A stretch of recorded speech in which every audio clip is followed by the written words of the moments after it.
we believe General Mkhwanazi until he's been proven to be dishonest. What General Mkhwanazi is stating is the feeling that we all have. General Mkhwanazi confirms for all of us what we've all felt, that state capture has not quite stopped. The Bushiri saga, also botched.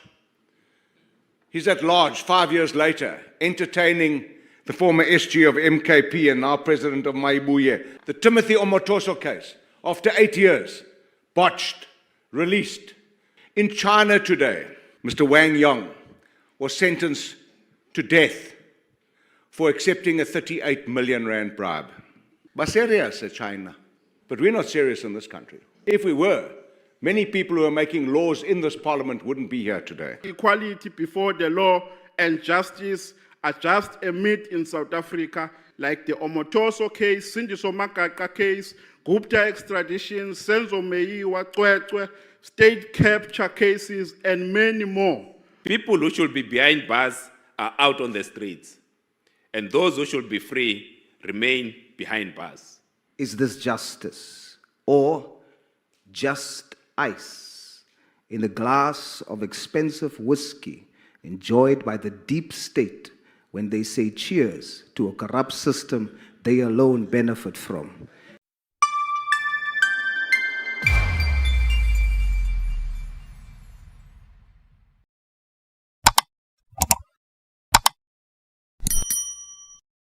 I will now recognize the Honorable Minister of Justice and Constitutional Development. The fiscal environment demands of us to do more with less and to be prudent in our spending.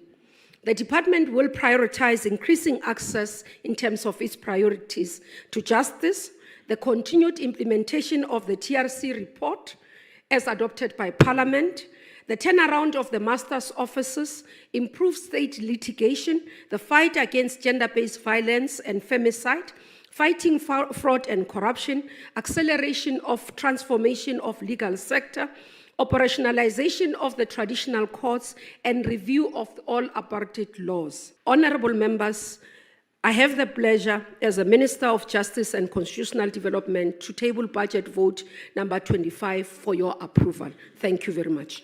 The next speaker will be from BOSA, Honorable Maimane. I think all of us as South Africans have been treated quite extensively by the revelations that General Mkhwanazi raises. The old dictum that says innocent until proven guilty. I want to, in this instance, make it clear that we believe General Mkhwanazi until he's been proven to be dishonest. And that requires a process of thorough investigation. What General Mkhwanazi is stating is the feeling that we all have. That the fact of the matter is that your probability of finding a conviction after having convicted a murder is 1 in 5. For rape, that number becomes even less. This is something that is deeply worrying.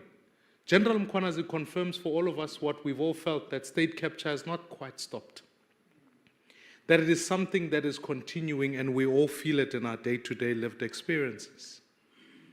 General Mkhwanazi tells us that we are fast shifting away from the rule of law to the rule of man. The idea that political decisions trump, in fact, what should happen in terms of the rule of law. Honorable members, it is time for us to be deliberate and act now. We will soon be asked to declare the state capture report as wasteful and fruitless expenditure, until we soon see prosecutions that must take place. So, Honorable Minister, I have a number of points I want to raise with you. In February, your ministry committed to making the National Register of Sex Offenders public. We have to see progress in this. Because in truth, for our teachers, only 7% of the nearly 500,000 educators have been screened against this. I take my kids to school. I'm sure honorable members do the same. We can't put them at such risk. For police, as of now, only 245 SAPS personnel have faced scrutiny in this regard. This is a significant risk in a country that is facing such a chronic issue of violence. Honorable Minister, you promised the blow us protection and legislative reform. I'm sure we can come here today and we've got to make a commitment to expedite that issue. Because more people take their lives to risk to tell us what is going on. They need protection and they need protection from you. So I welcome the decision by Parliament to put together an investigation. The last point I want to make, Minister, is that as the end of the term of the current National Director of Public Prosecutions, let us codify into law the appointment of the next, begin now, and make sure we get a candidate who will replace Advocate Batoy. Justice cannot be allowed to be subjected to the rule of men. So let's make sure we act now, fund properly, and deliver a justice system that works for all citizens. Thank you, Honourable Member. I'll now recognize Honourable Trollip. Action SA has long advocated for the establishment of specialized corruption courts to fast-track the prosecution and conviction of corruption cases. The urgency has never been more clear, especially in light of the expose by Commissioner Mkhwanazi. The Zondo Commission recommended over 1,400 individuals, companies and government entities to be investigated for their roles in state capture. In a written reply to Action SA, the Directorate for Priority Crime Investigation said only 200 recommendations have been prosecuted or prioritized. These have led to just 12 court cases, addressing only 38 of the 1,400 recommendations, a mere 2.7%. If this department and this GNU has no appetite to prosecute these cases, we do. If I can adapt and borrow from the words of William Shakespeare and Julius Caesar and say, I have not come here to praise the NPA. I've come here to expose it. The NPA has failed with the Zizi Kodwa case. The NPA collapsed the Estina dairy case. The NPA botched the Cholota extradition in the 255 million rand asbestos case involving Ace Magashule. And they did that in spite of the fact that there was a recent Constitutional Court ruling in the Schultz matter 2 months before the extradition, where it made it clear that the minister had to authorize extradition. When the NPA were asked, did they discuss that? They said, yes, we did, but our lawyers weren't present. Aren't you all supposed to be lawyers? The Bushiri saga, also botched. He's at large 5 years later, entertaining the former SG of MKP and now president of Maibuye as a hero in Malawi. The Timothy Omotoso case, after 8 years, botched, released. The prosecutor that botched it, what has he done? He's been assigned to the Fort Hare case, where people have been murdered, assassinated, corruption, racketeering. Not serious. Action SA will soon introduce the Zero Tolerance Corruption Bill to break the cycle of impunity in this Parliament, with mandatory minimum sentences for corruption, permanent bans for political office bearers, and convicted individuals. In China today, a civil servant, a public official, former public official, Mr. Wang Yong, was sentenced to death for accepting a 38 million rand bribe.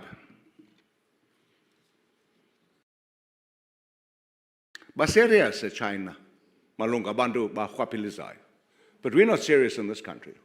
If we were, many people who are making laws in this Parliament wouldn't be here today.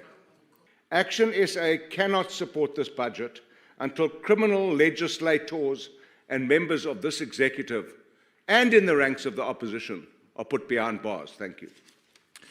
I will now recognize Honourable Sauls.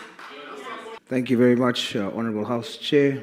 The Department's Strategic Plan 2025 to 2030 includes 9 outcome statements. I want to zoom into 3. Outcome 7, fighting crime and corruption through prosecution. We support the budget, hoping that outcome 7 will be achieved when we think of the selfless life of Detective Clint Skippers from Makassar, Cape Town, who, like a real-life hero, risked his life in a shootout with 12 cash-in-transit criminals. One died, and because of him, the rest was arrested, but he walked away with 5 bullets in his back. He didn't just take a bullet for his country, he took 5 and still walks around with 2 in his back. And now, how does the justice system thank him? Instead of a promotion or a medal or even a payout, no. He rather has to pray for a way out. After he protected his family against the house-breaking attempt, a case of self-defense was changed to murder after a year. In this justice system of ours, such a hero gets arrested, thrown in jail with hardened criminals he gave 16 years of his life to arresting. We support this budget so that outcome 7 must be achieved to deal with the corruption in the system against many like Detective Clint Skippers. If not, then we cannot help but wonder, is this justice? The Justice Department received an allocation of 25.4 billion, including direct charge for magistrates' salaries of 2.6 billion.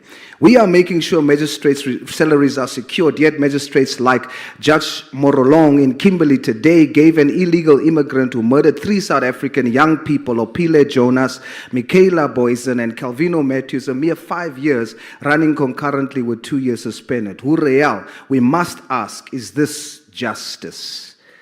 Outcome 8, apartheid-era justice-related legislation reviewed and replaced, and as it relates to constitutional development, the apartheid racial classification of Khoisan, colored, Indian, and one segment of white South Africans being legislatively considered black in general, but not African in particular, must be reviewed and totally erased. Otherwise, we must ask again, is this justice or just ice in a glass of expensive whiskey enjoyed by the deep state when they say cheers to a corrupt system they alone benefit from?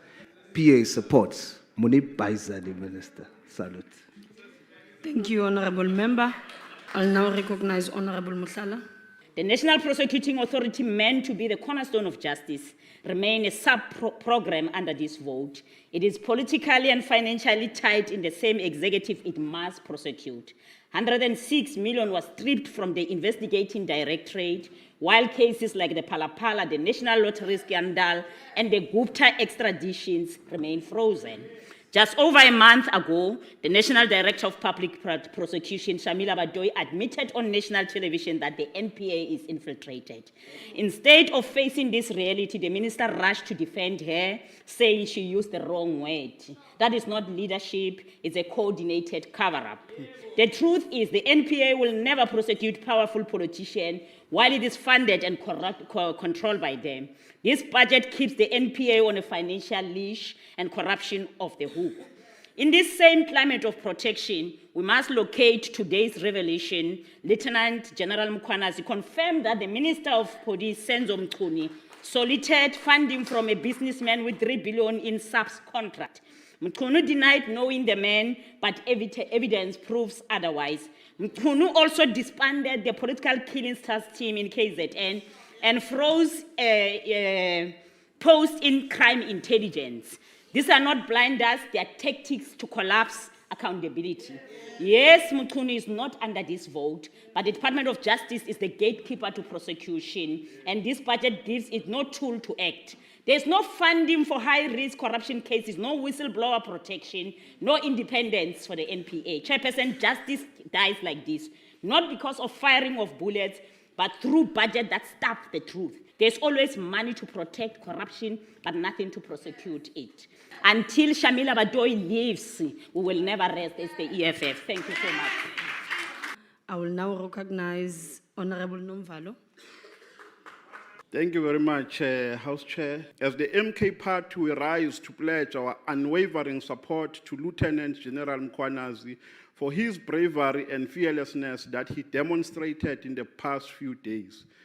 We further support his sentiments that the task team of political killings, which was established in 2018, must continue doing its work without any fear of prejudice, and all dockets thereof must swiftly be taken from General Sibiya, who has a questionable credibility, character, and integrity, and be brought back to the task team for political killings to enable it to effect arrest where instructions of such were already given. Subsequent to that, we further make a clarion call that further investigations about prosecutors and magistrates who have been alleged to have participated in rescuing drug syndicates in Johannesburg must be made by the Office of the Public Protector and SIU swiftly. These institutions must expedite such investigations so that we do not embrace rotten potatoes which will exacerbate an undesirable administrative turmoil presently facing state institutions in the police department and the Department of Justice. We stand here today to salute the KZN Commissioner. We say to him, South Africans are with you. Never give your expensive and rich attention to Ongrim no Jahida ANC Youth League, who are trying to be popular by launching weak political onslaughts against you using the media. We know that you will never be moved by any political brouhaha and halabaloo. Honorable members, the NPA is currently in shambles because of the incapable incumbent which has a responsibility to supervise its work. Amicable solutions which can rescue the NPA from the reputational crisis it is currently engulfed with are written on the wall. But Mr. Ramaphosa refuses to espouse them because he doesn't want to offend those who protect him against legal repercussions for hiding dollars under mattress while ordinary South Africans are swimming in poverty. The first solution is that the president, as the appointing authority, must fire Advocate Shamila Batoyi with immediate effect for her incompetency. She has not only run the NPA like she's running a saloon, but has equally failed to supervise the prosecution of prominent cases like the Omotoso case, Sindiso Makaka case, Gupta extradition, Senzo Meyiwa, state capture cases, and many more. Honorable members, the NPA proves it every day that equality before the law and justice are just a myth in South Africa. Hence, criminals who thrive through extortion, drugs, heist, and so on and so forth are more richer than academics, entrepreneurs, and professionals. There is no justice for the poor. It is only for the rich, the politically connected, and corrupt politicians. The speaker from Rise, Honorable Ghana. Hey, and Katal no Guazana, ne? MK. Hey. Nakensam Tramashtul. Honorable members, fellow South Africans. There is that famous saying that says that justice delayed is justice denied. And today, too many South Africans are denied justice because the wheels of justice are grinding far too slowly. This department is meant to be the center of justice for victims of violent crime, for communities plagued by corruption, and for the many ordinary South Africans seeking fairness and accountability. But what we see is a system that is buckling under pressure and at times paralyzed. Take the Senzo Meyiwa trial, a national tragedy that has dragged on for years with no end in sight. Televised court proceedings might inform the public, but when they contribute to procedural delays, we must reassess their value. Justice is not a performance, it is a right. We do acknowledge, as Rise Mzansi, we acknowledge that the budget is inadequate for the volume of cases enrolled. But we also believe that the department can do much better. Too many prosecutors in lower courts are overwhelmed, under-resourced, and some, and we need to be honest, they are corrupt. They accept bribes to oppose or not to oppose bail. The result? People who should be behind bars are out on the streets, and those who should be free remain behind bars. Some because they can't afford bail as low as 500 rands. This cannot be justice, and this cannot be acceptable. Honorable members, this budget must prioritize the efficiency and integrity of the justice system.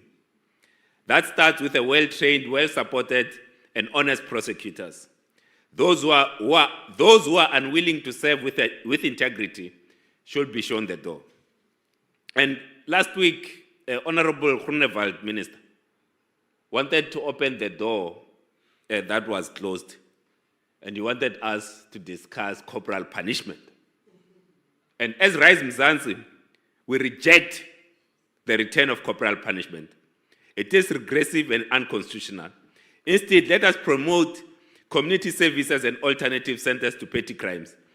This will include cleaning public spaces, maintaining schools and cemeteries. We need to free up space in our overcrowded prisons and restore dignity to our justice system. And finally, Chairperson, we must move with urgency to protect whistleblowers. As long as billions are looted and whistleblowers are left exposed and in fear, the road will continue. Justice must not only be done, Thank you, it must Honourable be Member. seen to be done. Your time has expired. The final speaker for the debate will be the Honourable Minister of Justice and Constitutional Development. Thank you. Let me appreciate the inputs. Though some of the members might not have supported our budget, but issues that they've raised are what concern South Africans, and we'll take them on. Let me start firstly around the issues that have been raised, and thank you, Honourable Matafa, just to flag that. I think as the portfolio, we avail ourselves to the joint committee that has been established by the Speaker to deal with issues that have been raised by General Mkhwanazi. We will avail ourselves to be able to be facing the scrutiny. I think we must applaud the Speaker for that swift process, but also we are awaiting to be able to be guided by the head of state, who said he will be dealing with this matter, and will leave it at that. Second issue that I want to deal with, Honourable Member, is dealing with the performance of NPA.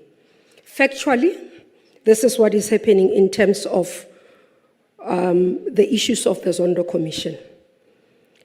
Of the cases, 82 recommendations comprising of 20 cases are still under investigations. 23 recommendations comprising of 9 cases are before courts. 4 recommendations comprises of 2 cases have been finalized. 11 recommendations comprising of 5 cases are under consideration for authorization within the system. IDEC decided not to prosecute 1 case involving 1 recommendation. IDEC also went beyond the recommendation and looked at specific areas where there were no specific recommendation. Out of this, 57 cases have been identified out of the report. 28 cases are before court, 23 under investigations, and 6 are being considered for authorization. It's not correct to say that no work has been done on the state capture investigations. Work continues. Again, what has been progress and important progress that I highlighted in my speech was the work that is done by Asset Forfeiture Unit, the companies that have been involved in state capture who are made to pay back the money.